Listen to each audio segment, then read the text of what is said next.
এটা হলো সাধারণ একটি বই আর এটা ডিজিটাল বই। এই বই লেখা পড়ে শোনাতে পারে, এতে একতারা কথা বলতে পারে, হ্যালো, তোমার নাম কি? এমনকি গজলও গাইতে পারে।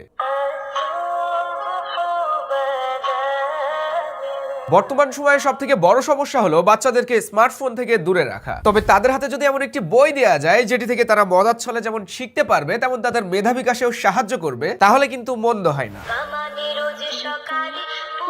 জায়ান্ট ইন্টেলিজেন্স বুক ঠিক তেমন একটি প্রোডাক্ট। এই বই টাচ সেনসিটিভ, তাই বইতে থাকা অক্ষরের উপরে টাচ করলেই সেটি পড়ে শোনাতে পারে। রয়েছে এমন 40টি পৃষ্ঠা, যার ভিতরে থাকছে বাংলা স্বরবর্ণ, ব্যঞ্জন বর্ণ, ইংরেজি বর্ণমালা, আরবি বর্ণমালা, পবিত্র কোরআনের 15টি সূরা সমূহ, ইসলামিক গজল, মানবদেহ, ছড়া, নামতা, ক্যালকুলেটর সহ আরো অনেক কিছু। পড়ার পাশাপাশি বাচ্চারা যেন লেখাও শিখতে পারে, যে কারণে দেয়া হয়েছে স্পেশাল একটি কলম, যে কলমটি দিয়ে বইটিতে যত খুশি লেখা যায়, আঁকানো যায়, এমনকি মোছাও যায়। বইটির সাথে আরো দেয়া হয়েছে একটি ম্যাজিক ওয়াটার বুক, যেখানে ওয়াটার পেন দিয়ে ঘষলেই ফুটে ওঠে রঙিন সব ছবি। জায়ান্ট ইন্টেলিজেন্স বইটি রিচার্জেবল, মাত্র 30 মিনিট চার্জ দিলেই 2 থেকে 3 দিন ব্যবহার করা যায়। তাই বাচ্চাদের মোবাইল আসক্তি কমাতে এই বইটি হতে পারে সেরা একটি উপহার। তাই আর দেরি না করে এখনই নিচে দেওয়া অর্ডার নাও বাটন ক্লিক করুন এবং আপনার নাম, ফোন নাম্বার এবং ঠিকানা দিয়ে অর্ডার করে ফেলুন আর আপনার সোনামণিকে চমকে দিন।